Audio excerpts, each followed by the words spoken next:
Hello বন্ধুরা, তোমরা সবাই কেমন আছো? আশা করি প্রত্যেকে ভালো আছো।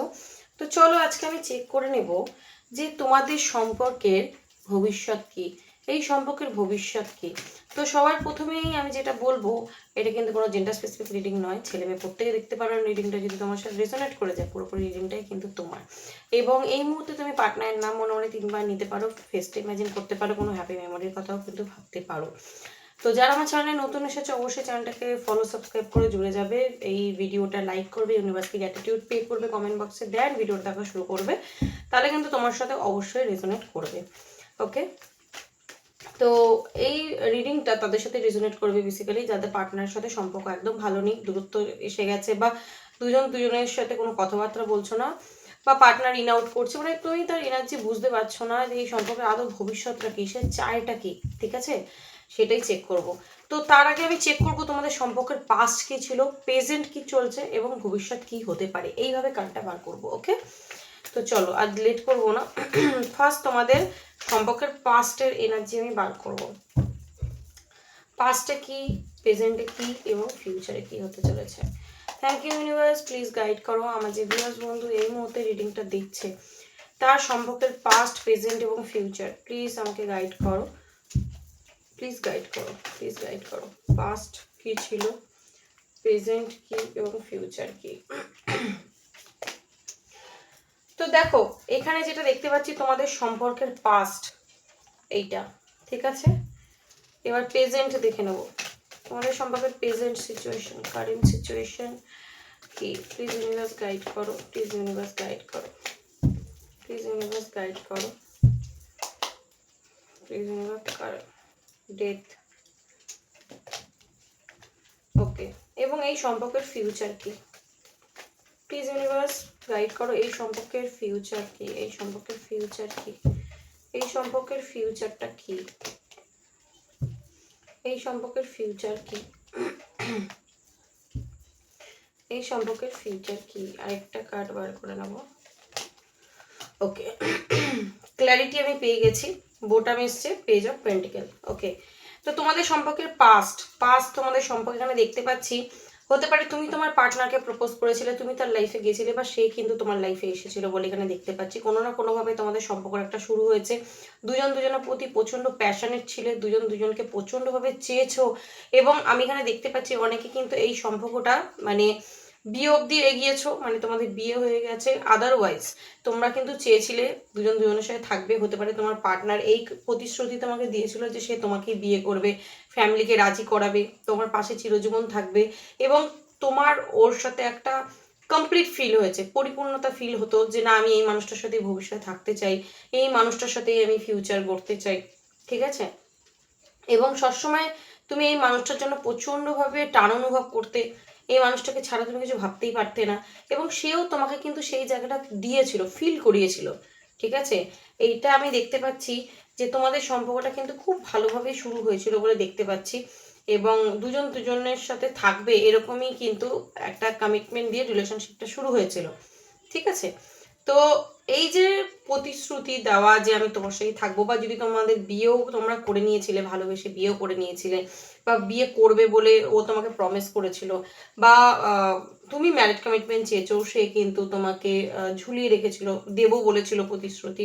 আদারওয়াইজ তোমাদের সম্পর্কের মধ্যে আমি একটা যেটা দেখতে পাচ্ছি যে তোমাদের ইচ্ছা ছিল যে দুই পরিবারকে রাজি করিয়ে, দুই পরিবারের আর কি মত নিয়ে দুজন দুজনের সাথে থাকবো, এটা তোমাদের চিন্তা ভাবনা ছিল। কিন্তু কারেন্ট সিচুয়েশন কি দেখো, আমি এখানে দেখতে পাচ্ছি বিশেষ করে আমার মানে ম্যারেজ ব্যাপারটা খুব আসছে, কারণ এখানে 10 অফ পেন্টিকেল আবার 6 অফ ওয়ান্স।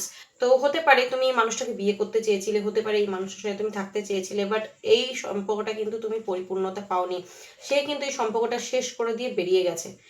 ঠিক আছে, এটা কারেন্ট সিচুয়েশন বলছি। এ তোমার সব স্বপ্ন, তোমার সব কি বলবো চাহিদা, তোমার যত ওর প্রতি ভালোবাসা সব কিছুকে ধূলিসাৎ করে দিয়ে সে কিন্তু বেরিয়ে গেছে। সে সে কিন্তু তোমাকে বিয়ে করার প্রতিশ্রুতি দিয়েও তোমাকে বিয়ে করেনি, সে তোমাকে মিথ্যে প্রতিশ্রুতি দিয়েছিল।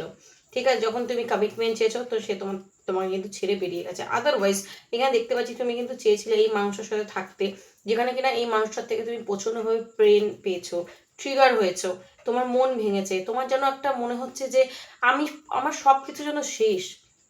মানে একটা মৃত্যুর যন্ত্রণা ভোগ করা যাকে বলে। তোমার মনে হচ্ছে সম্পর্কটা এন্ডিং সিচুয়েশনে এসে দাঁড়িয়ে গেছে, সম্পর্কটা আর কিছু বাকি নেই, সব শেষ, সে হয়তো আর ফিরবে না, সে হয়তো আর আমার কাছে আসবে না, বা আমাদের সম্পর্কটা হয়তো সত্যিই শেষ হয়ে গেল, হয়তো কোনোদিন কি আদৌ ঠিক হবে, এই কোশ্চেন কিন্তু তোমার মধ্যে উঠছে। কারণ সম্পর্কের পরিস্থিতি আমি এখানে যেটা এখন দেখতে পাচ্ছি খুবই খারাপ হয়ে গেছে, মানে তোমার কাছে কোনো ক্ল্যারিটি নেই। ঠিক আছে, তুমি চাইছো এই সম্পর্কটা জিততে, তুমি চাইছো এই সম্পর্কটা আবার ঠিক করতে, তুমি চাইছো এই সম্পর্কটা আবার ফিরে পেতে, বাট এটা এখানে কিন্তু ডেথ কার্ড বলে দিচ্ছে যে তুমি কিন্তু কনফার্ম না যে আদৌ কি সম্পর্কটা ঠিক হবে। তুমি কিন্তু প্রচন্ডভাবে ভাবো এই সম্পর্কটাকে নিয়ে বলেই দেখতে পাচ্ছি। ঠিক আছে, কারণ এই সম্পর্কে তুমি স্টেবিলিটি চাও, এই সম্পর্কে তুমি একটা ভিত চাও, যে একটা মজবুতি চাও এই সম্পর্কে, যেটা তোমার পার্টনারের থেকে তুমি কখনো পাওনি। হতে পারে সে তোমাকে ফিজিক্যালি প্রচণ্ডভাবে অ্যাট্রাক্ট করেছে, বা তোমাকে অনেক প্রলোভন দেখিয়েছে যে হ্যাঁ আমি তোমার সাথে থাকবো, সব কিছু করবো, কিন্তু যখনই সে করার সময়টা এসেছে তখন কিন্তু সে তোমাকে কমিটমেন্ট দেয়নি।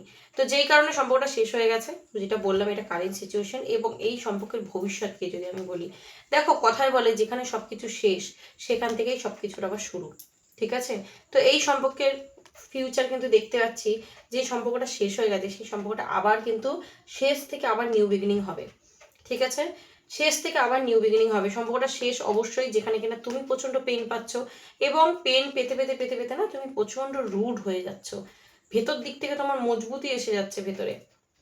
ঠিক আছে, এই পার্টনারের যে এই লয়াল ব্যাপারটা, যদি তুমি হার্ট হয়েছো, লয়ালিটি তোমাকে দেখায়নি, বা তোমাকে যেটা বললাম যে তোমার সব স্বপ্ন সে ভেঙে চুরে দিয়েছে, বা তুমি যে অফারটা তার কাছে রেখেছিলে যে তার সাথে তুমি থাকতে চাও, তাকে বিয়ে করতে চাও, তার থেকে কমিটমেন্ট চাও, সেটা দেয়নি, তাহলে তুমি ভেতরে ভেতরে কি হয়েছে, পুরোপুরি ভেঙে চুরে চুরমার হয়ে গেছো। তো তুমি এবার কি হয়েছো, পুরোপুরি নিজের এনার্জিটা কিন্তু চেঞ্জ করছো বলে দেখতে পাচ্ছি, এবং আগামী দিনে আরো করবে। তুমি প্রচন্ড স্ট্রং হয়ে যাবে, এবং তুমি নিজেকে নিজে লিড করবে যে না আমি আর ওর পেছনে ছুটবো না। যখনই তুমি এই এনার্জিতে এসে যাবে তখনই কিন্তু তোমার যে পার্সন, তোমাকে দেখে সে তার ভিতরে একটা ক্রেভিং কাজ করবে যে ও আর আমার পেছনে কেন ছুটছে না। অনেকে আমি দেখতে পাচ্ছি অলরেডি ছুটছো নাও। ঠিক আছে, অলরেডি তোমরা ছুটছো না, অলরেডি তোমরা এই প্রসেসেই আছো যেখানে কিনা তোমরা নিজেকে নিজে প্রচন্ডভাবে ধরে রাখছো, কষ্ট পাচ্ছ, পেন পাচ্ছ, বাট নিজেকে নিজেকে ধরে রাখছো। এটা খুব ভালো এনার্জি। তো তুমি যখনই নিজেকে মানে ওর থেকে ডিটাচ করে নেবে, এই সম্পর্কটাকে তুমি আর নিজে এফোর্ট লাগিয়ে ঠিক করতে চাইবে না, তখন কিন্তু তোমার পার্টনার ভাবা শুরু করবে কি তোমার সাথে নিউ বিগিনিং। ঠিক আছে, তো এইটা কিন্তু বেশিরভাগটাই তোমার হাতে যে সম্পর্কটা কোন দিকে মোড় নেবে। ঠিক আছে, যে সম্পর্কটা শেষ হয়ে গেছে সেই সম্পর্কটা শেষই থাকবে, নাকি সেই সম্পর্কটা নিউ বিগিনিং হবে, এটা কিন্তু পুরোপুরি তোমার হাতে। এখানে ইউনিভার্স কিন্তু তোমাকে বলছে যে তুমি নিজের উপর ফোকাস করো, নিজের কেরিয়ারের উপর ফোকাস করো, নিজের সেলফ রেসপেক্টের উপর ফোকাস করো। তুমি যদি এই মানুষটার পেছনে ছুটে বেরিয়েছো শুধুমাত্র তাকে পাওয়ার জন্যে, এটা করো না। দুটো সম্পর্ক মানে একটা সম্পর্ক দুজনকে মেনটেন করতে হয়, সেখানে একজন পালিয়ে বেরোচ্ছে আর তুমি এফোর্ট লাগিয়ে যাচ্ছ, এটা কি করে হবে। ঠিক আছে, তো তোমাকে এখন ইউনিভার্স বলছে তোমাকে এবার হাল ধরতে হবে, যে ও যদি আসে ভালো, তুমি নিজে থেকে কোনো এফোর্ট লাগাবে না, এবং তোমার মধ্যে চেঞ্জ আনো, তুমি স্পিরিচুয়ালিটি মেনটেন করো, তুমি নিজের ওপর ফোকাস করো, সেলফ গ্রোথ করো, আপনি আপ তোমার পার্টনার কিন্তু এখানে দেখতে পাচ্ছি তোমার কাছে আসবে নিউ বিগিনিং করতে। ঠিক আছে, তো যারা মনে করছো যে সম্পর্কটা পুরোপুরি শেষ হয়ে গেছে, ঠিক আছে, এটা কিন্তু শেষ নয়, এটা একটা ট্রান্সফরমেশনের মধ্যে দিয়ে যাচ্ছ তোমরা দুজনেই, তোমার পার্টনার এবং তুমি। এবং এখানে ওকেও পেন পেতে হবে, যে পেনটা তোমাকে দিয়েছে সেটা ওকেও পেতে হবে, তারপরে কিন্তু সে তোমার ভ্যালু বুঝবে এবং তোমার কাছে ফিরে আসবে। এটা হচ্ছে তোমার পার্টনারের সাথে তোমার ভবিষ্যৎ। অবশ্যই এনার্জিটাকে ক্লেম করে নেবে, অ্যান্ড ইউনিভার্সকে একদম গাইড দিতে ভুলবে না। আজকের জন্য এইটুখানি, চলো, thank you so much, God bless you.